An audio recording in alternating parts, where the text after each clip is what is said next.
KBGA Missoula, you are listening to Missing 中国.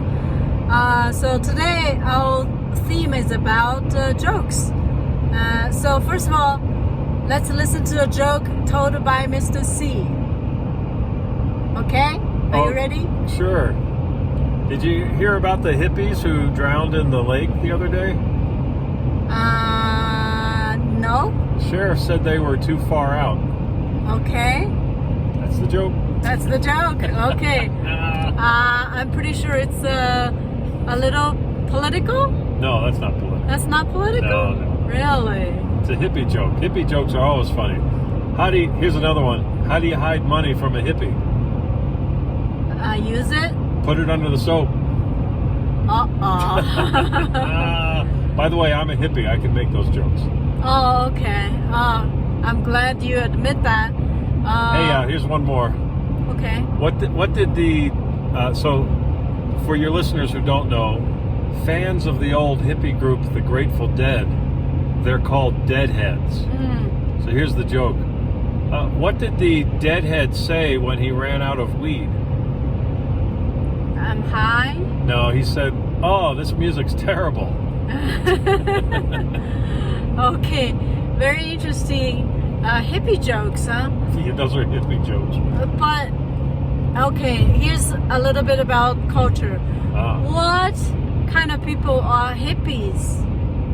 Oh, hippies. So traditionally, that's a very loaded question. Yeah.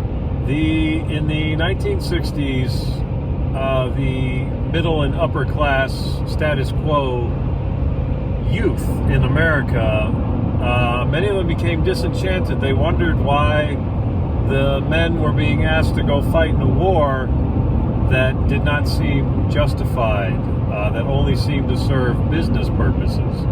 So they're very correct in their concern about that war.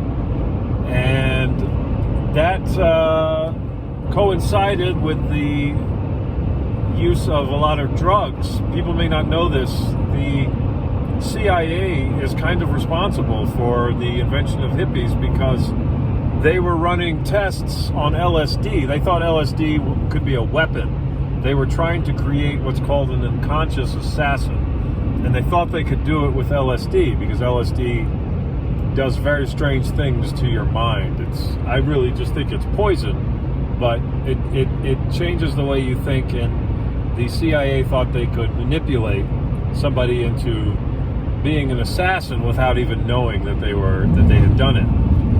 Anyway, they tested this drug on all kinds of populations, prison populations. There were a lot of insane asylums that had women who had been committed by their husbands the moment they asked for a job or half an ounce of being treated with dignity or whatever. But one of the more interesting groups that the CIA tested the drug on was college students and professors, amongst them Timothy Leary. And Timothy Leary is the one who decided that LSD was a path to a higher state of consciousness. Again, I disagree. I think all drugs just tamper with you, but whatever. So all these things coincided at the same time, and it created a generation. Not everybody in that generation. There were still very much conservative people who didn't agree at all, but there were a lot of, and I think affluence has something to do with this, there were a lot of middle and upper class kids who decided to grow the males decided to grow their hair out. They said, why am I cutting my hair? This doesn't make sense. My hair grows naturally. I want to be natural. I want to go back to a more natural. Things were very materialistic after the 1950s.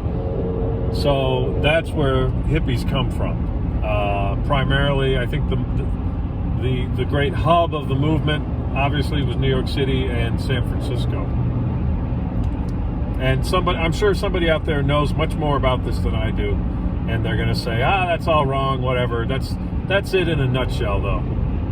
Okay, thank you so much. I mean, there's so much background involved. It's very hard for those who are not familiar with this history to understand. But thank you for the explanation.